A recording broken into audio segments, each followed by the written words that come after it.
Hello friends, again and again welcome back to my channel শতাব্দীর গৃহসজ্জা। শতাব্দীর গৃহসজ্জার new ব্লগে আপনাদের আরও একবার স্বাগত। হ্যাঁ, আমি এগেইন অ্যান্ড এগেইন বলছি, কারণটা অবশ্যই আছে। কারণ আমি অনেকদিন পর কিন্তু আপনাদের সঙ্গে ব্লগ শেয়ার করছি। কারণটা অবশ্যই আছে, একটু কিছু সমস্যার মধ্যে ছিলাম। আর হ্যাঁ, সমস্যা তো মানুষের জীবনেই থাকে। তো ভাবছিলাম কবে ভিডিও আপলোড দিতে পারবো কিনা, সেটাই ভাবছিলাম। তো সমস্যাটা হ্যাঁ বলবো, হয় না কিছু কথা বলতে গেলে একটু সময় লাগে, হট করে বলা যায় না। তো আমারও হয়েছে তাই, একটু সময় লাগবে আমার, তারপর অবশ্যই আপনাদের সঙ্গে শেয়ার করতে পারবো। তা নানান সমস্যার কারণেই কিন্তু আমি আপনাদের সঙ্গে এই কদিন ভিডিও শেয়ার করতে পারিনি। তো এটা কিন্তু আমার রবিবারের ভিডিও, সেটাই আমি আপনাদের সঙ্গে আজকে শেয়ার করছি। তো এই যে রবিবার অবশ্যই কিন্তু 7 দিনের মাথায় হয়ে গেল, তারপরে আমি আপনাদের সঙ্গে শেয়ার করছি। আবারও কিন্তু কাল রবিবার চলে আসছে, কিন্তু এই যে বললাম সমস্যার কারণে আমি আপনাদের সঙ্গে ভিডিওটা শেয়ার করতে পারিনি। তো এই যে রবিবারে বাজারঘাট চলে এসছে। আজ সকালে আমি গিয়েছিলাম হাজবেন্ডের সঙ্গে বাজার করতে। তো আজকে বাজার বলতে এই যে মাছ এসছে, এখানে রুই মাছ এসছে, এটা ট্যাংরা মাছ এসছে, তার সঙ্গে এই যে ছোট মাছ এসছে, চুনো মাছ, আর তার সঙ্গে মাটন আছে। আজকে মাটনটা হবে, মাছগুলো সব ফ্রিজে ঢুকিয়ে দেবো আর কি, মাছগুলো করবো না আজকে। তো এই যে ছোটো মাছটা বাছতে অনেকটাই সময় লাগলো, আর তার সঙ্গে শাক পাতাও এসছে। আর ওদিকে বাজারঘাট মোটামুটি সবজি সেগুলো আমার গোছগাছ করা হয়ে গেছে। আর রবিবার তো একটু সময় লাগে, তো যাই হোক ঝট করে আমি মাছগুলো আগে ঢুকিয়ে দিই কন্টেনারে রেখে, মাছগুলো ডিপ ফ্রিজে ঢুকিয়ে নিচ্ছি। তখন রান্নায় হাত দিলে রবিবারের রান্না তো একটু সময় লাগে, আর রান্নাটাও হবে। আর সত্যি কথা বলতে এই বাজারে গিয়েছিলাম রোদের মধ্যে, বাজার ঘুরে এসে তারপরে সোজা রান্নাঘরে ঢুকেছি, সব মিলিয়ে মিশিয়ে যেন একটা সে হাঁসফাঁস অবস্থা হয়ে যাচ্ছে। আর যা গরম, তো আমি হাজবেন্ডকে বললাম তুমি ছাতা নিয়ে আসো না কেন বাজারে। তো আমাকে বলে কি দেখো, একদিন বাজারে এসে তুমি বুঝতে পারছো কি অবস্থা, তাহলে হ্যাঁ তুমি ছাতাটা নিয়ে আসবে। তো বলে কি তুমি পরের দিন থেকে মনে করিয়ে দেবে। তা আমি বললাম ঠিক আছে। তো গরমে একদমই ভালো লাগছিল না বলে আজকে কিন্তু ব্রেকফাস্ট কারোরই করতে ইচ্ছা করছে না, এতটাই গরম। তো কি করব, টক দই আর এই যে তরমুজ দিয়ে, যেটা আমি মাঝে মধ্যে করে থাকি আপনারা জানেন। তো এই যে টক দই আর তরমুজ দিয়ে এটা একটা কি হালকা পাতলা একটা ঠান্ডা ড্রিঙ্ক করে নিচ্ছি। তো সেটাই এখন সবাই খাবো আর কি। আর এটা খাওয়ার পর না কি তৃপ্তি যে হয়। আর হ্যাঁ, অবশ্যই তার সঙ্গে একটু পাতি লেবুও দিয়ে নিই আর চিনি। তো এইদিকে আপনাদের সঙ্গে কথা বলতে বলতে মনে হলো না ওয়াশিং মেশিনটাও চালানোর দরকার, লোড করা ছিল, তো মেশিনটা চালিয়ে দিলাম। আর এদিকে কড়াইও চাপিয়ে দিয়েছি আমি, যেহেতু রান্নারও দেরি হয়ে যাচ্ছে। তো এই যে একটু লেবুও দিয়ে নিয়েছি, আর সামান্য বিট লবণ তো দিয়েছি, তার সঙ্গে একটু চিনি দিয়েছি, যেহেতু তরমুজটা মিষ্টি আছে অল্প একটু চিনি দিয়েছি। তো মেয়েতে বলে মা খুব ভালো হয়েছে। তো এই যে বললাম গরমে আজ সকালে কেউ কিছুই খেতে চাইছে না, আর গরমটাও কিন্তু অস্বাভাবিক গরম। তো যাই হোক মেয়েকে দিয়ে দিলাম আর আমি নিলাম, আর হাজব্যান্ডটা ও ফ্রিজে রেখে দিলাম, বললো একটু পরে খাচ্ছি বললো আর কি হাজব্যান্ড। তো এদিকে কিন্তু আমি রান্না বসিয়ে দিয়েছি, মাংসের আলুটা ভেজে নিচ্ছি। আর এদিকে এই যে পুঁই শাক, তো সবজিটা কাটতে তো সময় লেগেছে। আর পুঁই শাকের প্রচুর পাতা ছিল, শাক ছিল, সেগুলো দিইনি, তাহলে শুধু শাকের তরকারি মনে হবে আর কি। তো যাই হোক শাকটা যতটা সম্ভব নিয়েছি, বাদবাকিটা নিয়ে রেখে দিয়েছি, কালকে মেয়েকে তেল শাক করে দেবো, ও এটা খেতে খুব ভালোবাসে। তো ওদিকে আমার কিন্তু আলুটাও ভাজা হয়ে গেছে। তো এখন মাংসটা বসিয়ে দেবো। তো এই যে শুকনো লঙ্কা, গোটা গরম মশলা, তেজপাতা সেগুলোই ফোড়ন দিয়েছি, গোটা দিয়ে দিয়েছি। আর তার সঙ্গে এই যে কুচনো পেঁয়াজটাও দিয়ে দিচ্ছি।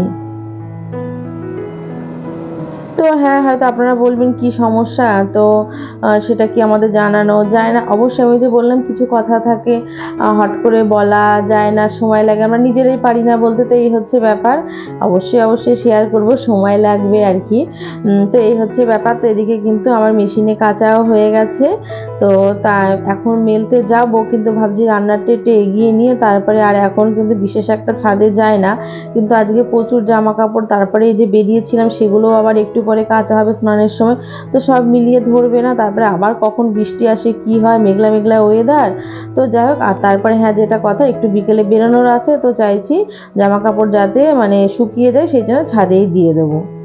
তো ছাদে জামা কাপড় মিলে চলে এসেছে। আর এদিকে আমি মাংসটা বসিয়ে দিয়েছিলাম। তো মাংসটা কিন্তু আমার প্রায় কষা হয়ে এসেছে, আর একটু মেয়ের জন্য কষা তুলে রাখবো, কারণ ও কষাটা খেতে ভালোবাসে। তো মাংসটা কিন্তু আমার এই যে আপনাদের সঙ্গে কথা বলতে বলতে হয়েও গেছে। আর ওদিকে কিন্তু পুঁই শাকটা নামিয়ে নিয়েছি, তারপর ভাতটা বসিয়ে দিয়েছি। আর পুঁই শাকটা নিরামিষ পুঁই শাক করেছি, কিছুই দিইনি, না মাছের মাথা না চিংড়ি মাছ, কিছুই দেওয়া নেই। আর মাংসটাতে এই যে এবার গরম মশলা দেবো, গরম মশলা দিলেই কিন্তু আমার মাংসটা কমপ্লিট হয়ে যাবে। আর পাতলা ঝোলই করেছি, কারণ গরম তো, আর মেয়ের জন্য একটু কষা তুলে রাখলাম আর একটু পাতলা ঝোলই করেছি। তার কারণ এই গরমের মধ্যে খুব একটা কষা মাংস বা খুব গ্রেভি গ্রেভি ওইটা মানে খেতে ভালো লাগে, কিন্তু তারপরে একটু অস্বস্তি লাগে, তো যার জন্য একদম পুরো এই যে একদম দেখেই বুঝতে পারছেন পাতলা ঝোল। তো যাই হোক, তারপর এখন হাজব্যান্ডের মনে পড়েছে যে ও তখন খায়নি শরবতটা, তা বলে কিনা এখন খাবো। তো আমি বললাম ঠিক আছে খাও। তো ও খেয়ে বলে কি ভীষণ ভালো হয়েছে। আর এটা তো মাঝে মধ্যে করে থেকে অন্যদিন একটু ঘন হয়, আজকে একদম পাতলা করেছি। তো এই যে তারপরে এদিকে আমের চাটনি, আর আমটা না কেটে দেখি ভিতরটা একটু সে লাল লাল হয়ে গেছে, তার জন্য চাটনিটা এত মানে একটু ঘন হয়েছে আর কি, পাতলা হয়নি। আর পাতলা চাটনিটাই আমরা সবাই খেতে ভালোবাসি। তো যাই হোক, এদিকে আমার চাটনিও কমপ্লিট হয়ে গেছে, পুঁই শাকও হয়ে গেছে, মাংস হয়ে গেছে। তো ওই যে রান্না প্রায় আমার সব কমপ্লিট। তারপরে রান্নাঘরের কাজ বাকি, আর সব কিছু একটু চটজলদি করার চেষ্টা করছি, যেহেতু এই যে বললাম বিকেলে বেরোনোর আছে। তো কোথায় বেরোবো সেটা অবশ্যই বলবো, কোথায় যাব। তো তারপরে এই যে বাসন কুসনগুলো সিঙ্কের মধ্যে পড়ে আছে, সেগুলো পরিষ্কার করবো। আর আজকে বেশি বাসন পড়েনি, তো এই যে রান্নাটা একবার দেখিয়ে নিই। তো এই যে একদম পাতলা আলু দিয়ে মাটনের পাতলা ঝোল, তার সঙ্গে পুঁই শাক, চাটনি আর ভাত তো অবশ্যই আছে। এই হচ্ছে আজকে আমাদের রবিবারের দুপুরের মেনু। তো এই যে আমি ওদিকে রান্নাঘরে কাজ বাজ করে স্নান করে নিয়েছি, তারপরে পুজো করে তারপরে খাওয়া দাওয়া করবো। এখন 1:20 বাজে, আর যেহেতু আজকে ব্রেকফাস্ট করিনি, তাড়াতাড়ি খাওয়া দাওয়া করবো। তো এই যে আমি এখন পুজো করতে যাব। তো ততক্ষণে এই যে মেয়ে কিন্তু অনেক জোগাড় করে ফেলেছে, আর আজকে কিন্তু টেবিলে বসে খাচ্ছি না, ঘরে চলে এসেছি। মেয়ের পড়ার ঘরে ও এসি চালিয়ে পড়ছিল, তো এই যে চলে এসেছি সোজা ওখানেই, সবাই এখানেই খাবো। গরমের মধ্যে কিন্তু একদমই ভালো লাগছে না, মানে আমি যখন ভয়েস ওভারটা দিচ্ছি তখনও যেন সেই গরমটাই ফিল করছি, এরকম অবস্থা। তো এখানে এই যে মেয়ের মাংসটা যেটা তুলে রেখেছিলাম ওর জন্য, আর খাবার আমাদের রেডি করা হয়েছে, আর মেয়ে অনেকটাই হেল্প করে দিয়েছে। আমি মানে ঠাকুর ঘর থেকে এসে দেখি ও সমস্ত খাবার দাবার নিয়ে চলে এসছে, থালা গ্লাস জল সব নিয়ে চলে এসছে। তাই এই যে মেয়ে ফ্রিজের ঠান্ডা জল আর নর্মাল জলটা মিক্সড করে গ্লাসে গ্লাসে ঢালছে আর কি। তো ওই যে সারাদিন পর এই হেল্পটা কিন্তু অনেক বড় হেল্প আর কি। তো যাই খাওয়া দাওয়া করে তারপরে একটু রেস্ট নিয়েছি, তারপরে রোদটা কমলে তারপরে এখন কিন্তু 4:30 মতো বাজে, আর মেঘ গড়েছে। 4:30 মানে কিন্তু একদমই রোদ নেই, মানে কি বেশ মেঘ গড়েছে, মনে হচ্ছে যেন এই যখন তখন বৃষ্টি নামবে। তো তারপরে এখন আর বাইক রেখে আমরা বাসেই যাচ্ছি। তো চলুন কোথায় যাচ্ছি সেটা অবশ্যই দেখতে পাবেন। আর মনে হচ্ছে এই যখন তখন বৃষ্টি আসবে, যখন তখন বৃষ্টি হবে। তো এই যে আপনাদের সঙ্গে কথা বলতে বলতে কিন্তু পৌঁছিয়ে গেছি, বুঝতেই পারছেন কোথায় চলে এসেছি। তো হ্যাঁ, এই যে একটু কেনাকাটা করবো, একটু শাড়ি কেনার আছে। তো যাই হোক, শাড়িটা অবশ্যই অকেশন পারপাসে কিনবো, একটু দরকার প্রয়োজন আর কি, তো সেটা আগে ভাগে কিনে রাখছি।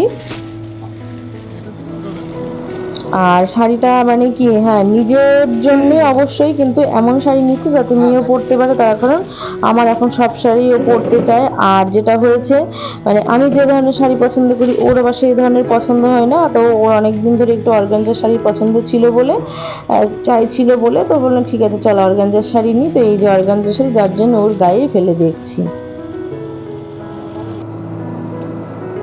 তো কেনাকাটা করে আমরা বেরিয়ে চলে এসেছি, কেনাকাটা কমপ্লিট হয়ে গেছে। তো কি কেনাকাটা করেছি সবটা দোকানে শেয়ার করা হয়নি, সেটা অবশ্যই বাড়ি গিয়ে মানে সময় সুযোগ বুঝে আপনাদের সঙ্গে শেয়ার করব। তার কারণ কী কী শপিং করি না করি সেটা যতটুকু পারি আপনাদের সঙ্গে তো শেয়ার করার চেষ্টা করি। তো এই যে শপিং করে বেরিয়ে চলে এসেছি। আর আমরা তো এখন কলেজ স্ট্রিটে আছি। তো এই যে এই রাস্তাটা মেয়ে মানে খুব আসলেই যেতে চায়। তো এই যে এটা হচ্ছে প্রেসিডেন্টি কলেজ, তারপর হচ্ছে এই যে হিন্দু স্কুল। আর কলেজ স্ট্রিট মানেই তো মেয়ের প্রিয় জায়গা, তার কারণটা হয়তো অবশ্যই অনেকে আজ করতে পারছেন। তার কারণ আমার মেয়ের মানে ভালো ড্রেস দরকার নেই, ভালো খাবার দরকার নেই, বই পেলে আর কিচ্ছু চায় না, ওটা হচ্ছে ওর একটা নেশার জিনিস এই আর কি। আর এই যে এদিকে হেয়ার স্কুল, মানে এই চত্বরটায় সবই আর কি স্কুল কলেজ এই আর কি ব্যাপার। তো সে তো বই দেখে, আর তারপরে রবিবার বইয়ের দোকান বন্ধ, এখনো খোলেনি, খুলবে একটু বাদে সন্ধ্যেবেলার দিকে খোলে। সে বলে কি না চলো চলো চলো। আর এই যে ক্যালকাটা ইউনিভার্সিটি এদিকে, তো এই চত্বরটা তো মানে সবই তো হচ্ছে পড়াশোনার চত্বর, আর কিছু না। আর ওই যে হিন্দি স্কুল বললাম, হ্যাঁ অবশ্যই হিন্দি স্কুলে খুব ছোট যখন আমার মেয়ে ক্লাস 1-এ পড়তো, তো ওকে বলছি দেখ যখন তুই ক্লাস 1-এ পড়তিস তখন তোকে একবার স্কুল থেকে এখানে আবৃত্তি কম্পিটিশনে পাঠিয়েছিল। তো ও বলছে মা আমার মনে নেই, তখন 1-এ পড়ে, 6-7 বছর বয়সে, মনে থাকার কথাও নয়। তখন বলছে হ্যাঁ একটু একটু মনে পড়ছিলাম বলছে আর কি। তো হ্যাঁ অবশ্যই কম্পিটিশনে মেয়ে এখান থেকে স্কুল থেকে এখানে পাঠিয়েছিল আবৃত্তি কম্পিটিশনে। তো হ্যাঁ মেয়ে ফার্স্টও হয়েছিল, এবং সে সেটা ইন্টার কম্পিটিশন ছিল, অনেকগুলো স্কুল মিলিয়ে ছিল আর কি। তো যাই হোক, এইসব গল্প করতে করতেই তো মেয়ে তারপরে চলে গেল ওর জগতে, চলে গেল একদম, মানে এই জগতে আর থাকার চেষ্টাই করলো না, সোজা ওখানে। তো বলছে নেব না বই, কিছু নেব না, বই দেখবো, এরকম ব্যাপার। মানে ওর বইয়ের খিদে যেন কিছুতেই মেটে না আর কি, এরকম ব্যাপার। বই এত ভালোবাসে ও, মানে পড়তে। আমরা যেরকম শাড়ি ঠিক আছে কিনি না কিনি দেখি একটু, এরকম আমাদের মেয়েদের একটা দুর্বলতা। তো ওর হচ্ছে ঠিক আছে বই কিনবো না, এরকম বলছে, বাবা কিনবো না, চলো একটু দেখি দেখি। তারপর আবার বললো মা হিন্দি স্কুলটা দেখি চলো, আর একবার দেখি বলে আবার একবার দেখতে গেল। ওই যে বলেছি কম্পিটিশানে এসেছিলিস তুই, ইন্টার কম্পিটিশান ছিল, ফার্স্ট হয়েছিলিস, তো সেটা একটু ওর ভালো লাগলো। ওর মানে স্মৃতির গোচরে অনেক কিছু হয়তো একটু মনে করার চেষ্টা করলো, যার জন্য আবার একটু দেখার চেষ্টা করলো, এই হচ্ছে ব্যাপার। তো যাই হোক, ও আবার ওইসব দেখে শুনে নিয়ে আবার সোজা তাকিয়ে নিল ও বইয়ের দিকে, আবার ওখানে ওর বাবার সাথে চলে গেল বইয়ের কাছে। তো এই যে ঘুরে ঘুরে সব বই দেখছে, তো তার মধ্যে কিন্তু মেঘও পড়েছে, মনে হচ্ছে যখন তখন বৃষ্টি আসবে। তো ওর বাবা বলে কি কিছু নিবি? তো বলে না, আর অবশ্যই এখানে কিন্তু বেশি পুরনো বই, আর অলরেডি ঝোড়ো হাওয়া কিন্তু উঠে গেছে, মনে হচ্ছে যখন তখন ঝড় বৃষ্টি আসবে, মানে বেশ ঝোড়ো হাওয়া দিচ্ছে। আর আমি আগেই বলছি এটা কিন্তু রবিবারের ব্লগ, হয়তো আপনারা বলবেন এর মধ্যে কখন বৃষ্টি, মানে রবিবারের ভিডিও এটা, আগের রবিবার, তো কাল তো আবার রবিবার চলে আসছে। তো ওই যে বললাম একটু সমস্যার কারণে আমি ভিডিওটা আপলোড দিতে পারিনি, তো এই হচ্ছে ব্যাপার। তারপরে এই যে এখানে হচ্ছে এটা কলেজ স্কোয়ার, তো এটাও দেখতে কেন বাকি রাখি, এটাও দেখে নিলাম, তার সঙ্গে আপনাদের সঙ্গেও দেখিয়ে নিলাম। তো তারপরে মেয়ে বলে কি না কফি হাউসে যাব, তাহলে আবারও এই গরমে কফি হাউসে যাবি, আর তার সঙ্গে কি হয়েছে না মেঘ করেছে, বৃষ্টি আসতে পারে। তো ওই যে আর কি মেয়ে মুখে উচ্চারণ করেছে, তাও তার বাবা বলে কি না চলো, তো ওই যাই হোক চলেও এসেছি। আর একদম কফি হাউসের পাশেই যেহেতু ঘোরাঘুরি করছি, একটু তো বায়না করবেই। কিন্তু সত্যি কথা বলতে কফি হাউসে ঢুকেওছি, যেহেতু ভিতরটা নন এসি, তারপরে আমরা একটু মানে ঘোরাঘুরি হাঁটাচলা করেছি, জাস্ট ভিতরে গিয়ে না হাঁপিয়ে যাওয়ার মতো অবস্থা। তো মেয়েকে বললাম চল, একদম এখন নয়, একটু ঠান্ডা পড়ুক, মানে বৃষ্টি টিষ্টি হোক, তারপরে তোকে অন্যদিন নিয়ে আসবো। তো ও একটু চারিদিকে দেখে শুনে বলে হ্যাঁ চলো, মানে গরমে দাঁড়াতে পারছি না, এত কষ্ট হচ্ছিল। তো যাই ঘোরাঘুরি করে ও তো একটু কি বলবো, মানে মনে মনে একটু দুঃখ পেলো আর কি, না কফি হাউসে এলাম, ঘোরা বসা হলো না, কফি খাওয়া হলো না। তাই আমি বললাম ঠিক আছে চল, অন্যদিন নিয়ে আসবে, এই কথা বলে এই যে আবার কফি হাউস থেকে বেরিয়ে সোজা চলে এলাম। আর সোজা কিন্তু একদম মানে বাইরে বেরিয়ে দেখি বেশ হাওয়া উঠে গেছে, মনে হচ্ছে বৃষ্টি নামবে। বললাম চল বেরিয়ে পড়ি, এবং বেরিয়ে সোজাই কিন্তু বাস পেয়ে গেলাম, তারপরে বাস ধরে নিয়েছি। তো এদিকে আবার কেউ নিচে হলো না, আবার উপরে এলো, উপরে এসেও দেখে সেম অবস্থা, চারিদিকে কিন্তু একদম গরম, খুব গরম, মানে বসার মতো অবস্থায় নেই, আমরা নিজেরা নেই আর কি বসার মতো অবস্থায়। তো যে কারণে আর বসিনি। তো যেটা বলছিলাম যে বাইরে বেরিয়ে আসার পর মানে মেঘলা আকাশ, আর মেঘ করেছে আর তার সঙ্গে ঝোড়ো হাওয়া বইছে দেখে বেরিয়ে এসেছি। তো এই যে যেমন কথা আর কি বললাম, দেখুন একবার বাড়ি অবশ্যই পৌঁছে গেছি, রাস্তাতেই বৃষ্টি পেয়েছে, আর কি মারাত্মক মানে দুর্যোগ। দেখুন যেমনি বিদ্যুৎ চমকাচ্ছে, ঝমঝমিয়ে বৃষ্টি, তো মানে এতটা মানে ঝমঝমিয়ে বৃষ্টি কিন্তু বাড়ি আসার পরই হয়েছে, রাস্তাতে হয়েছে কিন্তু এতটা হয়নি, বাড়ি আসার পর বেশি বৃষ্টি হয়েছে। অনেকক্ষণ আগে বাড়ি চলে এসেছি, তো কোথায় গিয়েছিলাম সেটা তো দেখলেনই, আর কি কি কেনাকাটা করলাম, আর কেন এখন হঠাৎ শপিং করতে গেলাম সেটা না হয় নাইবা বললাম। তো কি কি শপিং করলাম সেটাই হচ্ছে এখন দেখাবো। আর আস্তে আস্তে তো মানে প্রচণ্ড বৃষ্টি শুরু হলো রাস্তায়, মোট কথা তাই হোক একটু ভিজেও গিয়েছিলাম। তা ভাবছিলাম জামা কাপড়গুলো ভিজে গিয়েছে, যাই হোক ভেজে নিই, মানে বেশ ঝমঝমিয়ে বৃষ্টি শুরু হলো। তো যাই হোক আগে দেখিয়ে কি কি কেনাকাটা করলাম সেটাই হচ্ছে দেখায় আগে। তো ফার্স্ট হচ্ছে দেখায় এখন খুব চলছে যেটা, এই যে এটা অর্গানজার শাড়ি,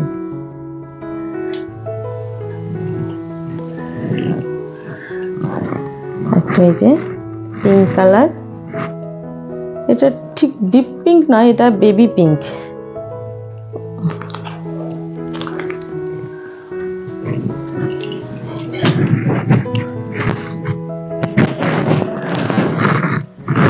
বেবি পিঙ্ক।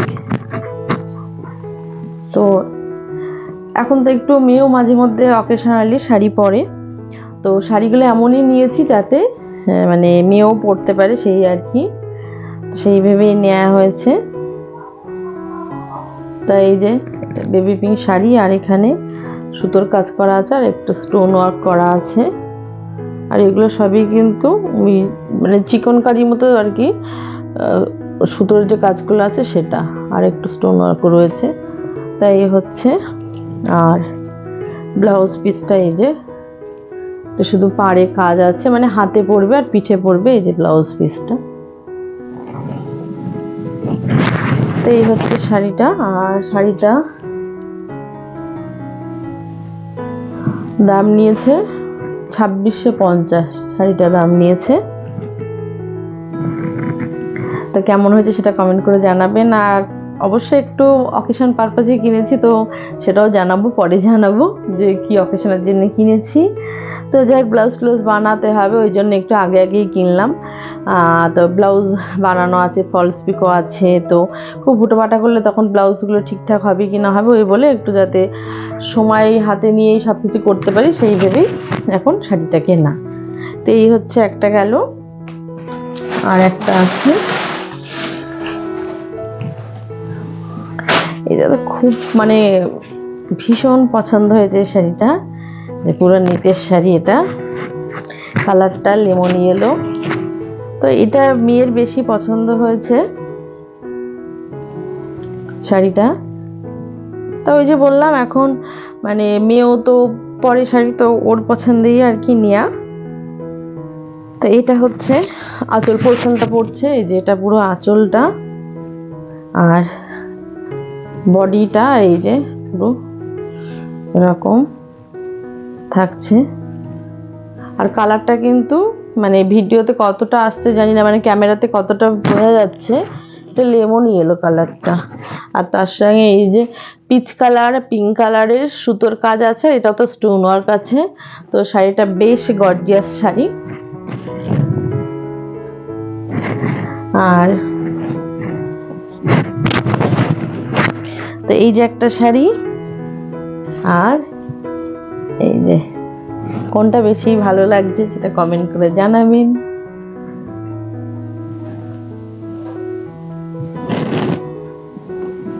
তো এটার তো ব্লাউজ পিস এর সাথে আছে, রানিং আছে। আর এটার ব্লাউজ পিস এই যে, এটার ব্লাউজ পিস আছে। এটা হচ্ছে পুরো ব্যাকটা পড়ছে, মানে পিঠটা পড়ছে, পিছনটা এরকম হচ্ছে। আর এখানটায় হাতের কাজটা পড়ছে, যে হাতের কাজটা পড়ছে। আর এটার জন্য নিয়েছি, তো এটারও পেটিকোট বানাতে হবে, পেটিকোটের কাপড় ছিল না। আর মানে ব্লাউজেরও যে অস্ত্র লাগবে সেটাও নিয়েছি। আর এটার দাম নিয়েছে 3800, এটার দাম 3800 নিয়েছে এটার দাম। তো এই যে এটা পেটিকোটের জন্য, আর ব্লাউজের যে অস্ত্রটার জন্য এই যে এরকম নিয়ে নিয়েছি এটা। এই যে এটা শাটিনের, কিন্তু খুব সফট।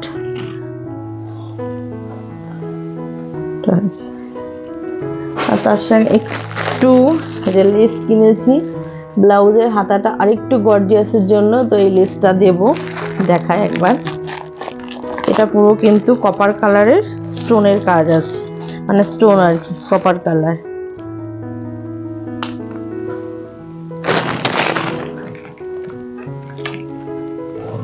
এই দুটো শাড়ি নেওয়া হয়েছে। হ্যাঁ, কি পারপাসে কিনেছি সেটা বলবো, এখন নয়, সেটা পরে বলবো, পরের ব্লগে বলবো। আর একটা, হ্যাঁ, একটা বেড ওখান থেকে নিইনি, এটা আদিমোহিনী থেকে নিইনি, এটা অন্য জায়গা থেকে বেড কভারটা নিয়েছি। কালারটা মানে খুব ভালো লাগলো আমার। গিয়েছিলাম মানে এটা বেড কভার নেওয়ার জন্য গিয়েছিলাম, মানে মেয়ের স্টাডি রুমের বেডটার জন্য বেড কভার নেবার জন্য গিয়েছিলাম, তো ওর পছন্দ হয়নি, তো এটা আমি বেডরুমের জন্য নিয়ে নিয়েছি। এই যে সাদার ওপর পিঙ্ক অ্যাশের কাজ করা, একটু অন্যরকম। আমি বেশিরভাগ ডিপ কালার, মানে পিঙ্ক, রেড এরকমই বেশি, বা ইয়েলো এরকমই বেশি ব্যবহার করি। তো এটা একটু লাইট কালারের মধ্যে, বাট খুব ভালো লেগেছে আমার। এটার সঙ্গে দুটো মাথার বালিশ, পা বালিশ সব রয়েছে। তো এই তো কি কি কেনাকাটা করলাম সেটা অবশ্যই দেখালাম, আপনাদের সঙ্গে শেয়ার করলাম। তো শাড়ি দুটো কেমন হয়েছে সেটা কমেন্ট করে জানাবেন, ভালো লাগলে সেটাও কমেন্ট করে জানাবেন।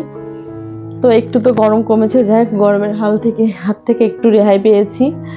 মানে নাজেহাল অবস্থা হয়ে যাচ্ছিল, সেই ব্যাপারটা নেই। তো দেখা যাক এই স্বস্তিটা কদিন পাই আর কি। তো এখন শুনছি যে 2-3 দিন বৃষ্টি থাকবে, তো সেটা কতক্ষণ পাবো এই হচ্ছে। আর তো যাই হোক বন্ধুরা, ভিডিওটা এখানেই শেষ করছি। নেক্সট ভিডিওতে আবারও দেখা হবে। ভিডিওটা ভালো লাগলে কমেন্ট করে জানাবেন, আর ভালো লাগলে সাবস্ক্রাইব করে দেবেন। আবারও নেক্সট কোনো না কোনো ভিডিওতে অবশ্যই আপনাদের সঙ্গে দেখা হবে। ততক্ষণ আপনারা ভালো থাকবেন, সুস্থ থাকবেন, সাবধানে থাকবেন। নমস্কার বন্ধুরা।